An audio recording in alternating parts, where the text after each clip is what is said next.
Hello class 12। चलिए हम लोग पॉलिटिकल साइंस का चैप्टर जो हम कर रहे हैं, era of one party dominance, उसमें हम देखते हैं कि कांग्रेस की डोमिनेंस जो फर्स्ट 3 जनरल इलेक्शन में थी वो कैसी थी।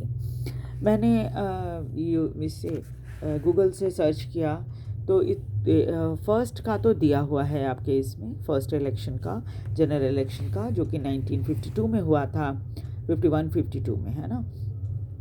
उसमें 489 सीट्स थी और कांग्रेस को 364 सीट मिली थी लोकसभा इलेक्शन में, ठीक है। फिर सेकंड जनरल इलेक्शन जो हुआ उसमें 1957 में हुआ था, उसमें 371 सीट्स मिली थी, पहले से ज़्यादा, है ना। और 494 सीट थी, तब बढ़ गई, सीट भी बढ़ गई थी लोकसभा में। अभी तो 550 है ना। और वैसे 542 के ऊपर इलेक्शन होता है, वैसे टोटल 550 है। थर्ड जनरल इलेक्शन जो हुआ था उसमें 494 सीट्स थी और अब कम हो गए, 10 सीट कम हो गई, 361 सीट इनको मिली थी थर्ड जनरल इलेक्शन। तो चलिए देखते हैं क्या क्या चीज़ें थी, क्या रीज़न था। और ये देखिए, पूरे देश की जहाँ तक बात है, लगभग हर राज्य में कांग्रेस की सरकार थी, केरल को छोड़ के और इधर जम्मू कश्मीर को छोड़ के, है ना। उनका तो संविधान ही अलग था और उस समय, और ये जो केरल है यहाँ पर, इनको छोड़ कर बाकी पूरे भारत में कांग्रेस की सरकार थी। The result of the first general election did not surprise anyone, as the Indian National Congress was expected to win this election. ये तो सभी मानी हुई बात थी, जनरल इलेक्शन कोई सरप्राइज़ तो था नहीं पहला जनरल इलेक्शन, क्योंकि तब जो इंडियन नेशनल कांग्रेस थी वही जीतेगी ऐसी संभावना हो रही थी, है ना। Congress party at is was popularly known, उस समय लोग कांग्रेस पार्टी के नाम से इसको जानते थे, has inherited the legacy of national movement, क्योंकि इनके साथ ना वो लेबल चिपका हुआ था कि स्वतंत्रता संग्राम में इन्होंने लड़ाई की देश की स्वतंत्रता के लिए, है ना। It was the only party then to have organisation spread all over country, और उस समय सिर्फ कांग्रेस ही एकमात्र ऐसी पार्टी थी जो कि एक ऑर्गेनाइजेशन के रूप में पूरे भारत में फैली हुई थी। And finally, in Jawaharlal Nehru, the party has the most popular and charismatic leader of Indian politics. और उस समय बहुत ही आकर्षक व्यक्तित्व था जवाहरलाल नेहरू का भारत के पॉलिटिक्स में, और इसी आकर्षण ने लोगों को कांग्रेस पार्टी को वोट डालने के लिए प्रेरित किया था। He led the Congress campaign and toured throughout the country. जब भी ये जनरल इलेक्शन जो हुआ उसमें हर पूरे, जैसे आज आप नरेंद्र मोदी जी को देख रहे हो ना, पूरे भारत में वो अपना प्रचार कर रहे हैं, उस समय जवाहरलाल नेहरू भी पूरे भारत में घूमकर कांग्रेस का प्रचार करते थे। And when the final result was declared, और जब पहला रिजल्ट आया, final result, the extent of the victory of the Congress did not surprise many, इसलिए जैसी जीत कांग्रेस ने हासिल की थी कोई सरप्राइज नहीं हो रहा था, क्योंकि मानी हुई बात थी कि कांग्रेस को तो जीत मिलनी ही मिलनी है। The party won 364 of the 489 seats in Lok Sabha में, पहली लोकसभा में 489 में से 364 सीट इनको मिली थी, and finish away ahead of any other challenge, और कोई भी चैलेंजर के सामने सबसे ज़्यादा, कोई चैलेंजर मतलब एक तरह से कहीं था ही नहीं इनका, है ना। जो थोड़ा सा लड़े थे उनको सिर्फ 16 सीट मिली थी। वो कौन था? Communist party of India came next in terms of the seat, one only 16 seat, और इनको सिर्फ 16 सीट मिली थी, और सेकंड नंबर पे ये थे, फर्स्ट नंबर पे कांग्रेस थी। The state election were held in the state election भी लोकसभा के साथ ही हुए थे। The Congress scored big victory in these election as well, और इस तरह से जो राज्यों के इलेक्शन हुए उसमें भी कांग्रेस को बहुत बड़ी जीत हासिल हुई थी। It was the majority of seat in all the state except Travancore, Cochin, part of today's Kerala, और मद्रास एंड उड़ीसा। इन्हीं 4-5 सीटों को छोड़कर बाकी हर जगह कांग्रेस को जीत मिली थी। Finally even these state the Congress form the government. वैसे ही उतनी सीटें नहीं मिली थी इनको, लेकिन फिर भी कांग्रेस जो है सरकार बनाने में कामयाब हो गई थी। So the party ruled over the whole country at the national and the state level. इसलिए नेशनल लेवल पर भी और स्टेट लेवल पर भी दोनों में कांग्रेस पार्टी ही की सरकार थी। Jawaharlal Nehru became the prime minister after the first general election. और पहले जनरल इलेक्शन के बाद जवाहरलाल नेहरू प्रधानमंत्री बन गए। A look at the electoral map of the previous pages would give you a sense of dominance of Congress during the period of 1952 1962। इस समय में जो कांग्रेस की डोमिनेंस थी वो बहुत ज़्यादा थी, क्योंकि कांग्रेस के अलावा दूसरी कोई प्रभावशाली पार्टी थी ही नहीं।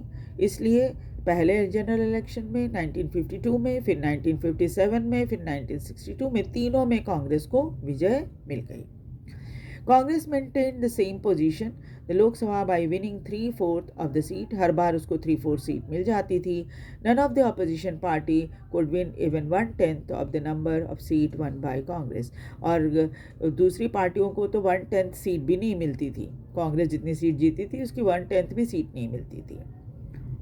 The more significant of these cases was in Kerala in 1957। बस एक जो नया बदलाव आया था वो था केरल का 1957 में। When coalition led by the CPI government formed the government। यहाँ पर केरला में CPI ने सरकार बनाई कोलिशन के साथ, यानी दूसरी पार्टियों के साथ मिलके। Apart from exception like this, the Congress controlled the nation and all the state government। और ये एक्सेप्शन था एक तरह से जो केरला था वो, और बाकी सब के सब सारे के सारे पूरे देश में जो था नेशनल लेवल पर भी और स्टेट लेवल पर भी, दोनों जगह कांग्रेस का शासन चल रहा था। The extent of the victory of the Congress was artificially boosted by our electoral system। और जो जीत कांग्रेस को मिली थी वो थोड़ी सी हमारे इलेक्टोरल सिस्टम की वजह से भी थी। The Congress won 3 out of the every 4 seat, but it did not get even half of the votes। लेकिन कांग्रेस को मिली तो थी हर 4 में से 3 सीट 4 में से कांग्रेस को मिलती थी, लेकिन जो परसेंटेज देखी जाए ना तो परसेंटेज में कांग्रेस बहुत पीछे थी। In 1952, for example, the Congress obtained 45% of the total vote। अगर देखा जाए परसेंटेज के हिसाब से तो कांग्रेस को 45% वोट मिले थे। The second largest party in terms of vote secured more than 10% of the vote all over the country। और सेकेंड लार्जेस्ट पार्टी जो थी उसको सिर्फ 10% वोट मिले थे पूरे देश में। But it counted they not even been 3% of the seat. लेकिन 10% वोट तो मिले, लेकिन 3% सीट भी नहीं मिल पाई। How did it happen? ऐसा कैसे हुआ? For this you need to recall the discussion about the first post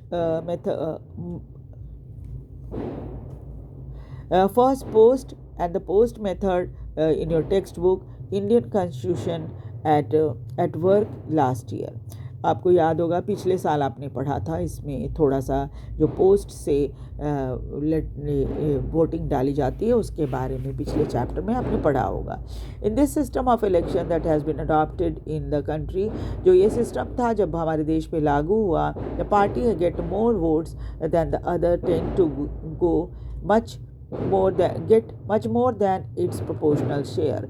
और जिस पार्टी को ये वोट मिली थी वो सब के सब पहले की तुलना में, दूसरों की तुलना में ज़्यादा शेयर उनको मिला था वोट का। This is exactly what work in favour of Congress. और ये बात कांग्रेस के फेवर में हो गई थी।